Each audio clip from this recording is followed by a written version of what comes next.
검찰이 법원의 구속 취소 결정에 즉시 항고를 포기하고 윤 대통령을 풀어준 걸 두고 내부에서 갑론을박이 이어지고 있습니다. 법원 내부에서도 윤 대통령 구속 취소 결정에 대한 여러 목소리가 나왔는데요. 김광상 변호사와 함께 관련 내용 자세히 짚어보겠습니다. 어서 오십시오. 네, 안녕하세요.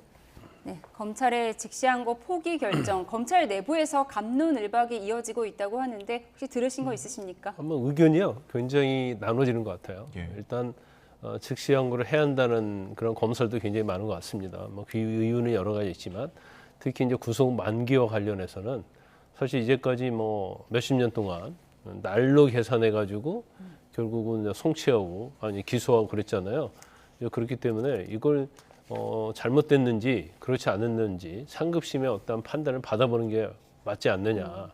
그리고 이제 대부분 이런 사건에 대해서는 검찰에서는 즉시 항고를 대부분 합니다. 예. 그렇게 주장하는 그런 검사들도 있고 그렇지 않고 이전에 이미 구속 집행정지하고 이제 보석과 관련해서는 이미 헌법재판소 유언 결정 나왔고 네. 더군다나 구속 취소 같은 경우는 이제 종국적인 결정이거든요. 보석이나 구속 집행 정지는 일시적인 거죠. 예. 보석을 석방을 했다가 나중에 취소할 수 있는 거기 때문에 그리고 구속 집행 정지도 일정 기간만 집행 정지하는 거기 때문에 사실은 좀 임시적인 거라고 볼 수 있어요. 근데 예. 구속 취소는 취소함으로써 이제 종국적인 것이 되거든요. 그렇다고 한다면 결과적으로 구속 취소는 일시적인 것이 유언이라고 한다면 종국적인 것은 더 유언일 가능성이 크다. 그래서 아예 즉시 항고를 포기하는 게 맞다. 이제 이런 의견이 첨예하게 좀 대립이 되고 있는 것 같아요. 예. 지금 여러 의견들을 좀 정리해 주셨는데 과거에 검찰이 구속 취소 결정에 즉시 항고한 사례가 있다고요? 아마 사례는 상당히 될 겁니다. 예. 또 보니까 언론에서 취재한 거 보니까 즉시 항고 사례가 꽤 있더라고요. 네. 그런데 구속 취소 자체가 사실은 자주 있는 것은 아니에요. 취소 결정 자체가 예. 굉장히 이례적으로 있죠. 그러면 일반적으로는 검찰은 구속 취소 신청을 하면 거기에 대해서 이제 반대 의견을 개진하는 거고, 그래서 반대 의견을 했는데 구속 취소가 됐다. 그러면 검찰의 의사에 반해서 가지고 된 거잖아요. 예. 그러니까 이제 대부분은 즉시 항고하는 게 맞죠. 그래서 사실은 이게 대통령 사건이 아니고 일반적인 경우라고 하면 제가 볼 때는 검찰에서 즉시 항고했을 겁니다. 예.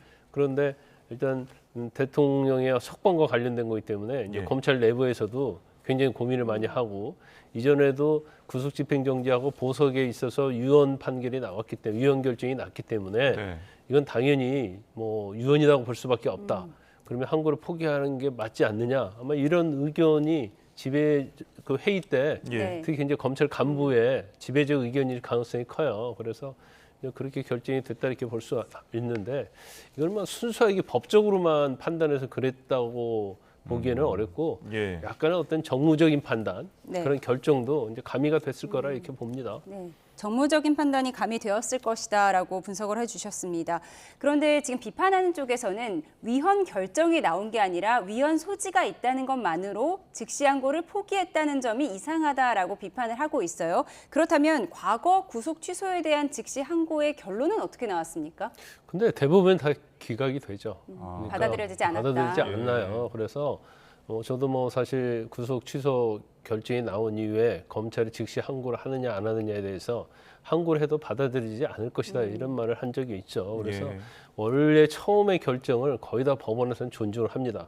일반적으로 우리가 판결에 대한 항소심, 상고심 이런 경우는 좀 달라요. 네. 그래서 구속 취소는 그야말로 판결은 아니에요. 결정이지 않습니까? 그래서 결정은 대부분이 그 판사의 판단을 존중하는 경우가 많이 있죠. 예. 그래서 즉시 항고가 됐건 보통 항고가 됐건 절차에 유배가 있으면 모르겠지만 그렇지 아니한 경우에 있어서는 즉시 항고는 잘 받아주지 않습니다. 알겠습니다. 지금 이제 검찰에 대한 이야기들을 좀 나눠봤는데 법원 내부에서도 이번 재판부가 구속 취소 결정을 한 그 사유를 놓고서 좀 반대 의견들을 피력하는 것 같더라고요. 이 사유는 정말 논란이 있을 수 있긴 맞아요. 예. 그러면 구속 기간이 10일이란 말이에요. 한 번 연장하면 20일. 예. 그러면 사실 지금 법이 규정하고 있는 것은 시간으로 규정하고 있지 않다는 거죠. 네. 10일, 20일.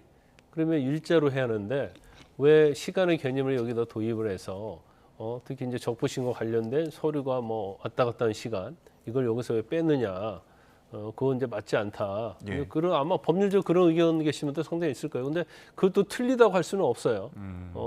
왜냐하면 이제까지 우리가 쭉 했고 또 관례적으로도 했고 법에도 보면 날짜로 계산하는 것처럼 돼 있기 때문에 네. 그런데 일단은 그 재판부 자체에서는 이건 피고인의 인권과 관련된 문제고 예. 신비에 관한 문제이기 때문에 피고인에게 유리하게 해서 뭐 시간으로 제외를 해야 한다 이런 결정이 나왔기 때문에 이건 뭐 아마 추후에도 한번 판단을 받아볼 필요는 있다 이렇게 봅니다. 네, 네. 이번 구속 취소에 대한 법원의 자료를 보면요. 보도 자료를 보면 공수처 수사권 논란 등에 대한 대법원 판례가 없다는 점을 강조했거든요. 그래서 이번에 이 경우에도 대법원 판례 한번 받아봐라 이런 취지로 구속 취소 결정을 내렸다 이런 분석도 있더라고요. 어떻게 보세요?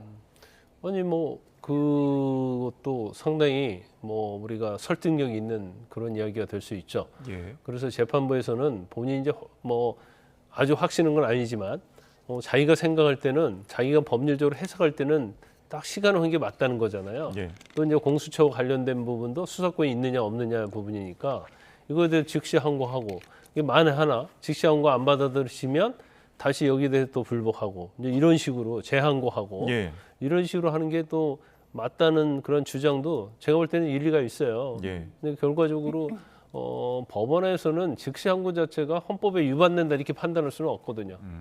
그냥 절차에 의해서 판단을 할 뿐이지. 왜냐하면 헌법 위반 자체는 결국 헌법재판소에서 판단하는 거기 때문에 그래서 이게 약간 이제 법률적으로 약간 얽히고 설킨 측면이 좀 있습니다. 예. 그래서 일부 이제 법관이랄지 검사들 입장에서는 즉시 항고하고 상급시 판단을 딱 받아봐서 예. 이번 기회에 결정하는 게 맞는데 이런 기회를 놓친 게 아쉽다. 뭐 그런 의견도 충분히 있을 수 있다 이렇게 봐요. 예. 즉시 항고는 이제 못하지만 그래도 추후에 보통 항고를 통해서 상급법원의 판단을 받을 수도 있는 건가요? 아니, 즉시 항고 포기하면 이제 보통 항고는 아마 못 오게 될 못하게 거고. 돼요. 예. 그리고 즉시 항고가 규정돼 있는 경우에는 또 보통 항고가 규정이 안 돼 있기 때문에 예. 뭐 그건 한번 뭐 이 법률 규정 한번 체크를 한번 해봐야 합니다. 알겠습니다. 윤 대통령 탄핵 심판 선고가 원래는 이번 금요일이 가장 유력하다 이런 보도가 나오다가 오늘 YTN 취재진이 취재한 결과 다음 주로 미뤄질 가능성이 높다라고 또 나오고 있습니다. 어떻게 예상하세요? 저도 미룰 가능성이 크다고 봐요. 일단 17일까지는 이제 헌재 원래 이제 공식적인 게 없었거든요. 예. 그런데 선고 자체는 사실은 2, 3일 전에 고지를 하기 때문에 네. 뭐 선고는 있을 수 있죠. 뭐 경우에 따라서는 뭐 이번 주 금요일에 선고를 하는데 내일 할 수도 있겠죠. 그런데 일단 뭐 검사들에 대한 탄핵 소추 그리고 감사원장에 대한 탄핵 소추에 대한 선고는 이제 모레 13일 네, 하겠다고 이번 하잖아요. 목요일에 나온다고 예. 하죠. 그런데 지금 대통령에 대한 탄핵 심판 결과는 제가 볼 때는 이틀보다 적어도 한 3일 전 정도는 통보를 해준 게 맞다고 봐요. 예. 이게 뭐 전혀 만장일치 돼가지고 뭐 별 논쟁 거리가 없다고 보면 모르겠지만 그래서 저는 개인적으로 그럼 왜 이렇게 늦어지느냐 이제 그거에 대해서는 뭐 여러 가지 추론을 해볼 수가 있는데 첫 번째는 제가 볼 때는 만장일치는 안 될 가능성이 크다 이런 생각이 듭니다. 예. 왜냐하면 이제 만장일치가 된다고 하면 사실은 이제 평결을 해서 결과가 나오고 그 근거 왜 탄핵이 뭐 인용이든 기각이든 예. 만장일치 되면 이제 근거만 가지고 법 논리를 가지고 조절하면 되는데 그렇지 않으면 다른 의견이 있다고 한다면 네. 아마 이 사건에서는 제가 볼 때는 아마 소수 의견도 결정문에 실릴 가능성이 크거든요. 예. 그러면 소수 의견 다수 의견 있으면 또 이걸 뭐 근거랄지 여러 가지 또 근거가 또 재판관마다 다 틀릴 수 있거든요. 네.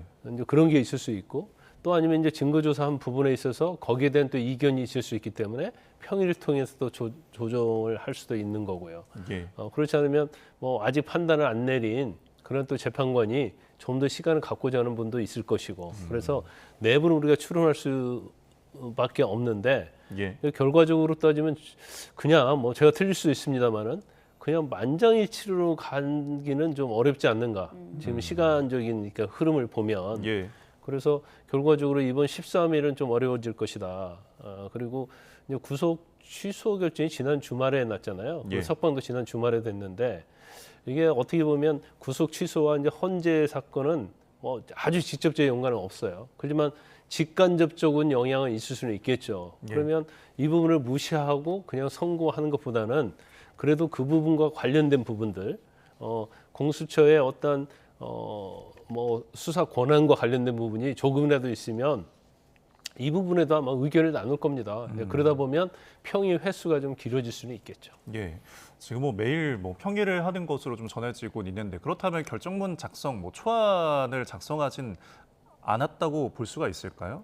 아마 그 과정이 있을 가능성이 크다. 그 이렇게 과정에, 네. 보는데 이제 초안 자체도 지금 한 10명 정도의 헌법재판연구관이 뭐 TF팀을 꾸려서 한다고 그러잖아요. 예. 그래서 그 시점이 일단 뭐 평결이 된 이후의 시점이라고 한다면 사실은 그 과정만 길어지는 거였단 말이에요. 네. 근데 그게 아니고 현재 어떤 초안 작성에 이미 평결이 돼갖고 초안 작성에 뭐 들어갔다고 한다면 그렇다면 이제 시간 자체가 이제 말씀드린 그게 늘어질 수 있지만 그 네. 전 단계라고 한다면 예. 이제 평결 자체도 아직 이루어지지 않았다고 한다면 시간은 좀 더 뒤로 갈 수 있는 그런 상황이 되겠죠. 예. 탄핵 결정문을 어떻게 쓰는지도 궁금한데 탄핵 결정문은 주심 재판관이 쓰는 건가요? 아니면 재판소장 권한대행이 쓰는 아마 건가요? 주심 재판관이 쓸 겁니다. 근데 이제 대부분 뭐 제가 알기로는 지금 TF 팀이 있잖아요. 헌법재판연구관. 거기에서 일단 초안을 작성할 거예요. 초안이라고 하면 인용 기각 두 가지 그렇죠. 시나리오를 다 써놓는다 이렇게 봐야 아니, 되나요? 저는 볼 때 그러진 않을 거예요. 예. 왜냐하면 이제 평결이 되고 해야지 결정문에 대한 초안을 쓸 수 있는 거잖아요. 예. 그럼 다수와 소수 의견이 있을 거 아니에요.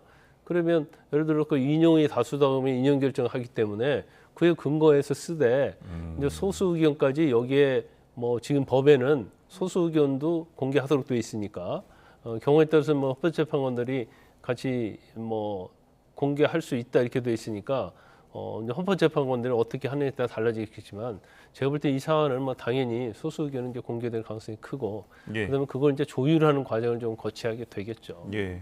저희가 이제 평의와 이제 결정문 작성에 대해서 좀 이야기를 나눠봤는데 지금 윤석열 대통령의 탄핵이 조금 미뤄지는 것으로 관측되는 이유 중에 하나가 오늘 이제 발표된 겁니다. 헌재에서 최재 감사원장 그리고 검사 3명의 탄핵 상권 이제 목요일 날 이것을 이제 선고할 거라고 밝히는 바람에 그래서 좀 변수가 되지 않느냐라는 건데 아무래도 이게 직접적인 영향이 있을까요?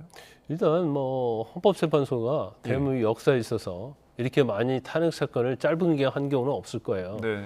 그러면 평일을 매일 한다고 하잖아요. 근데 지금 지금 임박한 것만 해도 뭐 최재형 감사원장 탄핵 사건, 그다음 검사들의 탄핵 사건, 한덕수 총리의 탄핵 사건 이것만 해도 변론 종결이 됐잖아요. 예. 네. 그럼 매일 평일을 한다고 하면 이제 대통령에 대한 평일을 한 걸로 지금 알려져 있단 말이에요. 근데 아마 할 때 같이 할 가능성이 크다고 봅니다. 네. 따로 뭐 사건별로 또 평일을 하면 시간도 많이 걸리고 또 모이려면 힘들지 않겠습니까?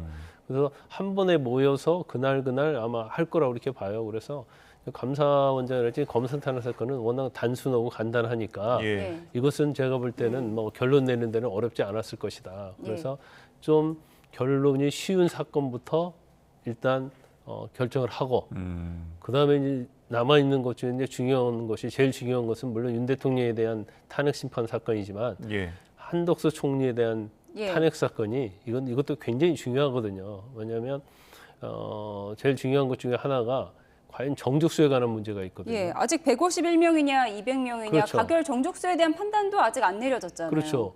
이거 만약에 뭐 이게 정족수가 뭐 151명이 아니고 뭐 200명이다 이렇게 가면 지금 민주당에서 최성목 권한대행 탄핵할 수도 있다고 하잖아요. 그럼 그거 자체를 아예 할 수 없는 거예요. 이제 네. 그런 것들이랄지, 그렇죠. 그다음에 마은여 후보자에 대한 재판관 임명이랄지 이제 이런 것들이 사실은 이제 한덕수 총리의 탄핵 심판 결과에 따라서 굉장히 많은 영향을 받거든요. 그래서 헌재가 지금 모르겠어요. 이제 결론을 내고 나서 예. 단지 선고만 지금 정하지 못한 것인지 네. 아니면 아직도 결론을 못 내고 있는지 그래서 워낙 그냥 비밀스럽게 평일에 해서 저희가 알기는 좀 어려운 측면이 좀 예. 있죠. 한덕수 국무총리와 윤석열 대통령의 탄핵 심판 선고를 같은 날 할 수도 있다라는 부분에 대해서 또 갑론을박이 이어지고 있어요. 여러 해석이 나오는데요. 정리해 주시죠. 제가 볼 때는 같은 날 할 가능성도 상당히 저는 있다고 봐요. 예. 그 이유는 여러 가지 있겠지만 일단 한덕수 총리에 대한 결정 자체가 최상목 권한대행이랄지 여러 가지 많이 복잡한 변수가 있다는 거고 네. 두 번째는 이제 한덕수 총리의 탄핵 소추 사유와 윤 대통령의 탄핵 소추 사유가 직간접적으로 연결성이 좀 있어요. 그래서 지금 원칙적으로 따지면 한덕수 총리에 대한 결정이 윤 대통령보다 먼저 나오는 게 맞죠. 변론 종결도 먼저 됐고요. 네. 그 사건의 어떤 복잡성도 대통령에 비해서 훨씬 간단합니다. 그런데도 지금 헌재에서 한덕수 총리에 대해서 아직 결정을 안 하고 선고날도 잡지 않고 있잖아요. 그 이유는 여러 가지가 있는데 제 개인적 추론에 의하면 한덕수 국무총리에 대해서 만약에 윤 대통령보다도 먼저 선고를 하게 되면 네. 거기에서 헌재 재판관들의 심증이 다 드러날 거예요. 그럼 이제 또 여러 분석들이 보도되겠죠. 그리고 예. 그 분석을 보면 대통령에 대한 탄핵 심판이 인용이 될 건가 기각될 건가를 판단해 볼 수 있는 가늠자가 될 가능성이 큽니다. 그래서 헌재도 그거 알고 있을 가능성이 크다. 예. 그래서 그러면 우리가 뭐 물론 틀릴 수도 있지만 한덕수 총리에 대한 선고가 먼저 이루어지면 예단을 가질 수 있잖아요. 예. 그러면 사회적으로도 굉장히 혼란스러울 거예요. 그래서 헌재에서는 결과적으로 한덕수 총리에 대한 선고, 대통령에 대한 선고를 같은 기회로도 할 수 있는 그런 생각을 하고 있을 수 있다. 저는 그렇게 봅니다. 네, 선고의 방식에 대해서도 좀 짚어주셨습니다. 이 선고일이 다가올수록 헌재에서는 긴장감이 굉장히 높아지고 있습니다. 윤석열 대통령 지금 석방된 상태이기 때문에 출석을 할지 이 여부에 대해서 좀 관심이 있는 상황이고 윤 대통령이 이제 출석을 하게 되면은 경비가 굉장히 또 어떨까요? 신경을 많이 쓰게 되겠죠? 뭐 아주 뭐 경비를 이제 제일 강화를 해야겠죠. 예. 가포 비상령 발령하겠다는 거 아닙니까? 그런데 대통령이 갈지 모르겠어요. 그러니까 아마 지금 여러 가지 상황을 보면 대통령 측에서는 예. 기각을 좀 생각을 많이 하고 있는 것 같아요. 제가 볼 때는. 그러면 기각이 확실하다고 생각했을 때 가는 게 사실 맞느냐. 근데 어떻게 보면 정치적으로 보면 예. 사실 기각됐을 때는 거기에 선고 자리에 쓰는 게 맞겠죠. 근데 인용됐을 때는 이제 또 다른 생각이 들 수 있거든요. 그래서 네. 일반적으로 이제 선고 때는 가지 않는데 저게 워낙 중요한 사건이라서 네. 아마 선고 때 가는 거에 대해서 여러 가지 고민을 할 것이고 제가 볼 때는 기각이 확신이 든다고 생각하면 갈 확률은 굉장히 높아질 것이다. 저는 그렇게 봅니다. 예. 경찰도 초비상 헌재 일대를 특별범죄 예방 강화 구역으로 지정을 해서 진공 상태를 만들겠다 이렇게 얘기를 하거든요. 네. 진공 상태라고 하면은 이제 차벽과 차벽을 세우고 그 사이에는 아무 통행도 다 금지하는 그렇죠. 네, 이런 부분인 근데 거죠. 이제 전체는 그렇게 할 수는 없고요. 이제 헌재에서 100m 이내 거리에서는 집회 시위를 못 하게 되어 있죠. 네. 그렇기 때문에 이걸 단순히 막았다가 지금 뭐 탄핵 찬성이든 반대거든 뭐 엄청난 인원이잖아요. 예. 그 인원이 그냥 밀고 들어오면 사실 방법이 없어요. 경찰들이 뭐 몇만 명 동원할 수는 없는 거잖아요. 네. 그래서 이제 결과적으로 따지면 헌재 100m 이내 거리를 이제 차단을 한다는 거죠. 그래서 거기를 차벽으로 둘러싸서 이제 진공 상태, 어느 누구도 진입을 하지 못하게 이렇게 만든다는 거예요. 근데 저건 잘하고 있다고 보고요. 사실 이제 박근혜 전 대통령과 비교해 봤을 때도 그때보다 지금도 훨씬 더 양극단으로 나눠져 있거든요. 이제 그렇기 때문에 제대로 하지 않으면 잘못된 이제 불상사가 일어날 수 있습니다. 예, 알겠습니다. 이번에 좀 다른 주제도 좀 살펴보겠는데 서부지방법원 이제 난동 사태와 관련해서 지금 재판이 이루어지고 있잖아요. 피고인만 지금 수십 명인데 지금 이들이 주장하는 거를 보니까 윤 대통령에 대한 체포나 구속 자체가 불법이기 때문에 뭐 시위대가 공수처 차량을 막은 것 자체가 공무집행방해가 아니다라는 주장이거든요. 어떻게 보세요? 아니, 일반적으로 이제 불법적인 공모에 대해서는 예, 사실은 공무집행방해가 되지 않는 건 맞아요. 예. 그런데 뭐 그 당시는 사실은 이제 대통령에 대한 뭐 체포영장에 대해서 물론 구속 취소 결정에서는 뭐 유법할 수도 있다, 공수처에 권한이 없다 이렇게 나오긴 했지만 네. 지금 체포 자체나 수사에 대해서 권한이 없다는 것이지 영장 심사와는 이건 또 별개의 것이거든요. 그래서 영장 심사를 받으려는 과정은 예, 이건 또 다른 문제예요. 그래서 그 부분은 아마 이제 무죄를 주장하고 계속적으로 또 윤 대통령을 지지하는 일부 뭐 보수층들은 예. 뭐 다 불법이다, 불법 수사다 하고 있기 예. 때문에 이제 법적에서는 뭐 자기들의 논리에 의해서 그런 네. 뭐 주장은 할 수는 있겠죠. 예. 네. 피의자가 워낙 많아서 어제 오전과 오후 나누어서 재판이 진행되기도 했는데 일부 변호인은 국민 저항권을 언급을 했습니다. 직접 듣고 오겠습니다. 대통령에 대한 체포와 구속이 다 불법이다라는 것이 확인됐습니다. 국가기관의 불법에 대해서 국민들이 저항하는 것은 당연한 일입니다. 우리 청년들이 국가기관의 불법 행위에 대해서 저항하였습니다. 국민들의 저항권은 대한민국 헌법 전문에 의해서 보장되고 있고요. 그거는 누구나 행사할 수 있습니다. 네, 국민 저항권 계속해서 저희가 들리는 단어긴 한데 이게 실제로 존재를 하는 겁니까? 아니 이게 법적으로 존재하는 건 아니죠. 예. 근데 국민 저항권은 뭐 민주적인 뭐 사회에서는 예. 국민 저항권은 이제 추상적인 거죠. 당연히 저항할 수 있는 거예요. 네. 뭐 독재에 대해서 저항할 수 있는 거고 불법적인 거에 대해서 저항할 수는 있지만 예. 저항의 방법의 자체가 네. 건물을 파손한다랄지 아니면 뭐 주거를 침입한다랄지 뭐 위험한 물건을 가지고 있다랄지 흉기를 가지고 있다랄지 이런 식으로 가면 안 되는 거죠. 예, 예. 자연법상 개념으로 인정했다라고 정리가 되어 있네요. 그 자연법상이라는 게 사실 법 개념은 아니에요. 예. 그래서 우리가 이제 대대로 역사적으로 어떤 예. 민주주의 역사가 됐건 그전에 뭐 전체주의가 되건 예. 이건 당연히 국민의 저항권은 당연히 뭐 인정되는 거 아니겠습니까? 그래서 이 자연법상이라는 말 자체가 그냥 당연히 있는 그런 권리다는 거죠. 저항권이라는 네, 네. 자체가. 네. 그래서 그런데 저항권을 쓰는 데 있어서는 이제 전제가 있는 거잖아요. 이제 네. 불법적이냐 아니냐 또 있는데 실질적으로 이제 법적인 영역에 들어오면 네. 설사 상대방이 불법적인 거를 할지라도 이 저항 자체는 이제 평화로운 방법에 해야 하는 거죠. 네. 근데 그게 아니고 뭐 기물을 파손한다랄지 폭행을 가한다랄지 이런 것들은 이제 불법 행위가 되는 거예요. 예, 알겠습니다. 자, 지금까지 여러 법률적인 이야기들 김광선 변호사와 함께 이야기 나눠봤습니다. 오늘 말씀 고맙습니다. 맞습니다.